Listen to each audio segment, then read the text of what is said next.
Brian Thompson, the CEO of Healthcare United, was assassinated December 4th in what authorities described as a brazen targeted attack. The incident occurred at 6:45 a.m. And guys, I'm trying to figure out, was he at 6:45 a.m., is he going to this investor conference? Was he out all night? Did anybody even find out what the hell this guy was doing? Because he's walking out early as shit. Yeah. He was going to a meeting. Yeah. Okay, so he's going to go to a meeting. All right. So it happened outside the Hilton Midtown Hotel on 6th Ave in Manhattan. He was attending that investor conference. A masked gunman who has been waiting for him because there was people that were outside that said this guy waited for hours for this guy, like a long time. So obviously it was a hit. He wanted this guy. So he shot him multiple times in the back and in the leg. I don't want to show the footage, for respect for him and his family. But the killer fled northbound on 6th Ave on an e-bike and remains at large. I mean, listen, say what you want. I'm not trying to make light. At least he was, economic, friendly for the, He wasn't in a car with gasoline. He used the bike. He was spotted. He wanted to make a getaway in New York, and you can't do that by car. You can't be in traffic. He hopped into a car after the shooting. Where is he? Oh, right there. Yeah, get in an Uber and like, dude, I see you with your mask in the car. He was spotted near Starbucks before the killing. I mean, and guys, in all fairness, it's the holidays, peppermint mocha. You can't pass that up. So he was there. Kelly, can you show the photos of him? This is him. All the photos of this guy. Just chilling, buying a drink, about to go murder somebody. And then this is the clip. Kelly, you could play the clip of the aftermath of the cops and everybody there on the scene, picking up, just dealing with it. You guys could hear the news story. Go ahead, Kel.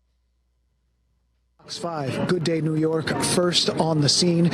We saw as officers attempted to give this man CPR, those desperate moments. But again, this victim, the man who was shot in the chest, has died. This all happened about 6:45 in the morning outside of the Hilton Hotel right off 6th Avenue. The suspect described as a 6-foot-tall man with a slim build, possibly wearing a cream-colored jacket, black gloves. He took off northbound on 6th Avenue.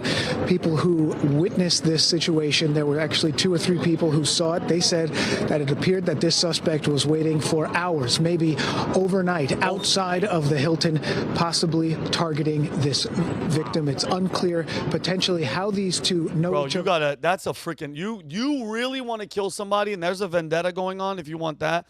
So Thompson was 50 years old. He was pronounced dead at Mount Sinai.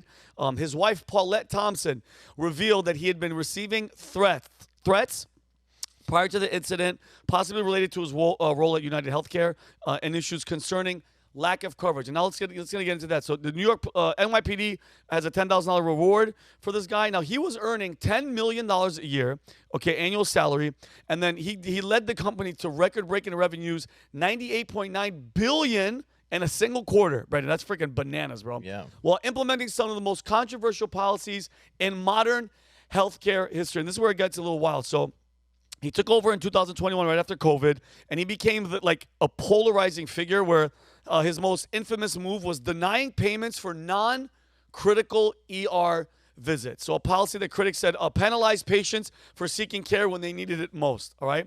So United Health also faced a lawsuit using faulty AI to deny elderly patients of medically necessary coverage. He was under investigation by the DOJ. They were also being probed by the DOJ for antitrust violations, while its parent company, UnitedHealth Group, has come under fire for angry patients who claim their insurer refused to cover their care. Because initially when I saw this, I'm like, bro, that's a hit. This has to be a professional, something was going on. I think there's a little bit more to the story.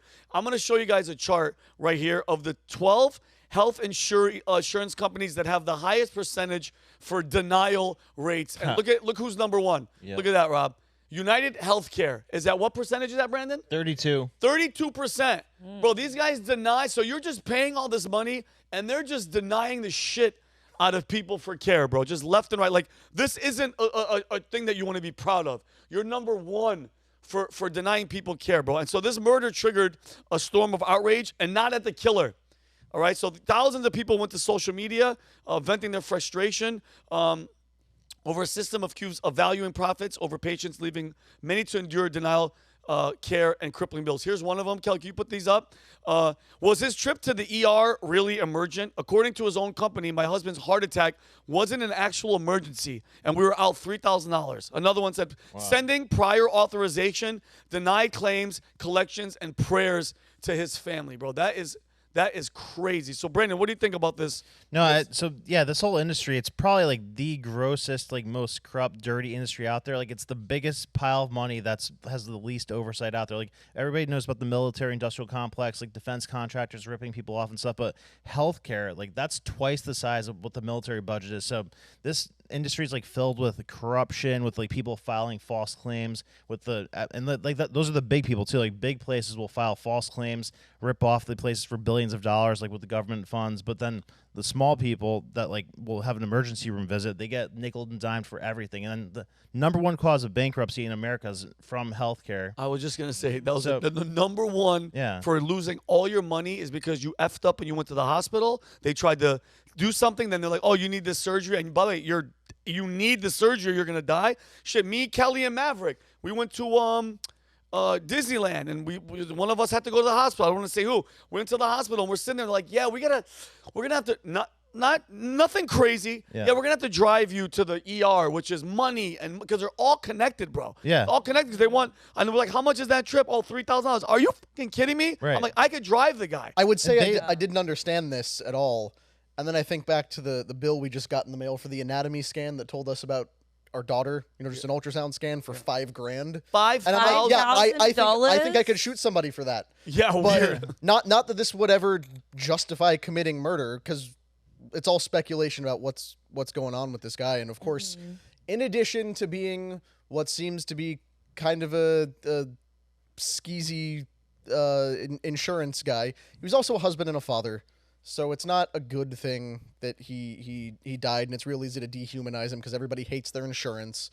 So we don't want to make light of that. But at the same time, it's a very real possibility that whoever pulled this off was somebody who is outraged over being denied coverage, and that kind of speaks to the problem with our insurance or even providers. A family member. Like maybe they like literally lost a family member because they couldn't afford to pay the deductible for the care that they needed, and that type of thing can drive people over the edge. Again, it's not justifiable, but if that put them in a compromised mental state, you never know what people are going to do when they're pushed to those kind of limits. Amy, great point. Like, what if it's like this I don't know. Could have lost a kid. You don't what know. if it's somebody's, I guess, got goosebumps. Like, I would lose my mind, Rock, because I want to come to you. Think about Imagine like John Q. Yeah, like John Q. That dude. Brandon, you took the words out of my mouth. John Q with Denzel Washington. That's that type of shit. You don't know what you're doing. You're making all this money. You're effing people over, and then I'm telling you, this is the type of thing that spills over. And mind you, and me and Jake were talking about this earlier. The shooter was not a pro. Let's just, the speculation over the gun, maybe, because it looked like, and we had this conversation, Jake, it jammed 3 times. He didn't really know what he was doing. If he was using subsonic rounds, which is a little bit of debate over it, the gun keeps jamming because if you're using subsonic, that hammer isn't going all the way back to chamber. Some people are saying it was a single shot, but I mean, a real, like if you really wanted to kill that guy, you would have walked up on him, shot him in the back of the head, and you keep going. But the fact that he had a suppressor is a reason to be suspicious, because those are not easy to get, and especially in New York. And correct me if I'm wrong, but like what I heard the argument that the shells weren't coming out because that's the point of that gun, so that it doesn't disperse shells, and that's why he kept racking it. Well, see, and that could be quite possibly be an option. I don't know. I mean, the video, like I said, I don't want to show it. Yeah. You don't know what the hell's really going on. But speaking of the shells, and Jake, can you pop this up? Rob, did you know this? The shooter wrote, "Deny, defend, and depose" on the shell casings left at the scene, which echoes the name of the book written by J.M.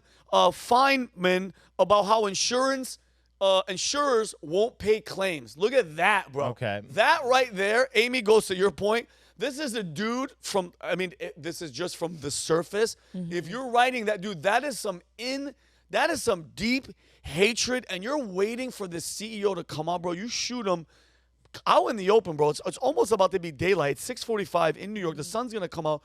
That is some hatred. That is your company, which you're making $10 million a year.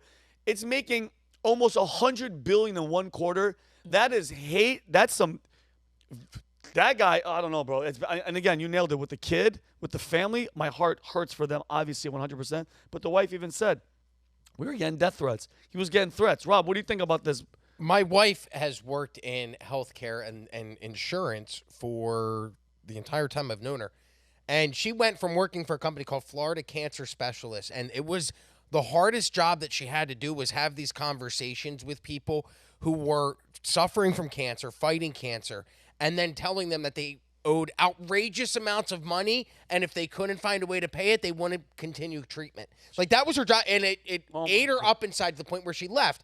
And what she started doing was she went and she worked for a smaller practice, a doctor's office, and she works on behalf of the patients that come to the doctor's office. She works on behalf of advocating for them to get the cost reduced from the insurance companies so the doctor can collect. Because a lot of the times they'll inflate these, like, ridiculous costs where you'll go in, like you said, so what was it, the anatomy scan, so just a detailed ultrasound, and how much did they bill you for? It's like $5,000. That'll cost you $750 for something that took like half an hour. Yep. And that, like, the realistic cost of that is $750. What my wife does now is she tries to work with the insurance company to go from that $5,000 cost and what it actually costs to a happy medium that can actually help the patient so it's affordable. Yeah. But at this point, like, I'll be honest with you, I've got outstanding medical bills that I'll never pay. Fuck yourselves. Try and get it. I'm not going to give it. Like, I just, at this point, it's like, no, you've inflated the cost and you expect me to pay the inflated cost because but I pay into insurance.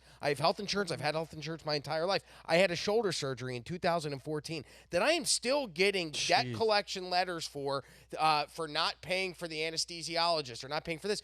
I paid a huge chunk up front, and then they continue to try nickel and dime me, and I go, no, I'm not going to pay that. And at this point, I go, okay, whatever. I bought a house. I own a car. I don't care if you're going to try and attack my credit. I don't believe that medical bills can go on your credit. But the whole point of this is that they inflate these numbers and make it ridiculous, and it's not because they're doing it for the betterment of the people. They're doing it to enrich themselves, and then when people are outraged by it, I don't condone this, but when people are outraged by it and they do things like this, people are like, well, how did this happen? Why did this happen? Well, duh, that's the answer. You're robbing people and billing them for enormous amounts that they can never pay. Well, there's also an epidemic of incorrectly billed medical expenses.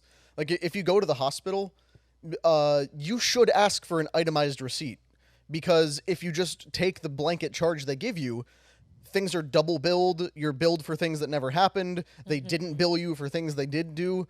Because nobody's paying attention. They're just basically writing down made-up numbers, because the whole point is dramatically inflate the costs for people who don't have insurance so that the insurance companies can say, oh, don't worry, we knocked the price down a little bit for you, and then everybody pretends like it's good. But all that does is drive up the costs long term. Well, it's the only thing where they don't list the price or tell you the price ahead of time, which Trump actually made a law in 2019 that hospitals are required to say the price beforehand, even if you have like a heart attack or something, so you could compare price from hospital to hospital. But 80% of hospitals still haven't done that and follow through with it, and Congress just wrote them a letter saying like, hey, you better follow this. Or those letters, Brandon, those letters, I love in Congress, like, we wrote them a letter. What'd they do, wipe their ass with it? So I'm a veteran, and I'm going to go to you. I'm a veteran. I've been to the not the hospital, but I've had things where, are you guys ready for this? This is how much they give a shit about people like me.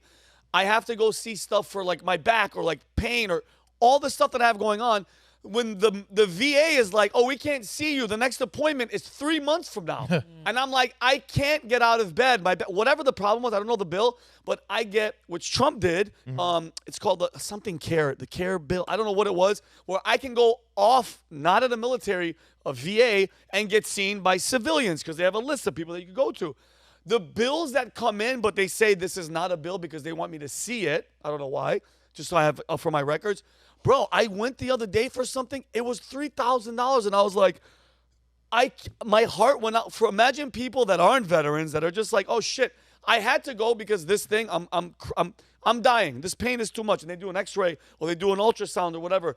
$5,000 to this average American who's already struggling to put food on the table, bro, can cripple a family. Well, and they do it with every insurance, right? Car insurance. My car insurance right now, I'm paying like $375 a month for one of my vehicle. That's a payment. That's a car payment. And then the other two vehicles, I have the state minimum for the insurance on the vehicles because I literally can't afford to insure the other vehicles.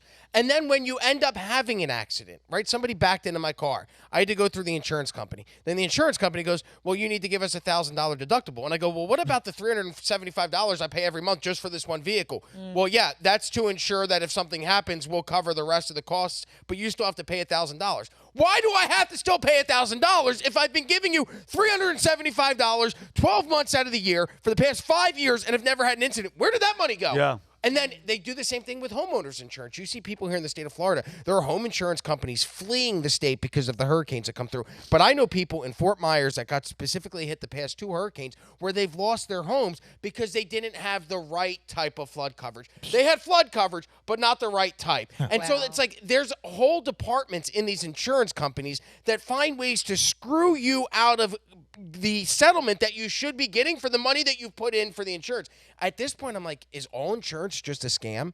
Does any of this insurance actually make sense? No, and think about it.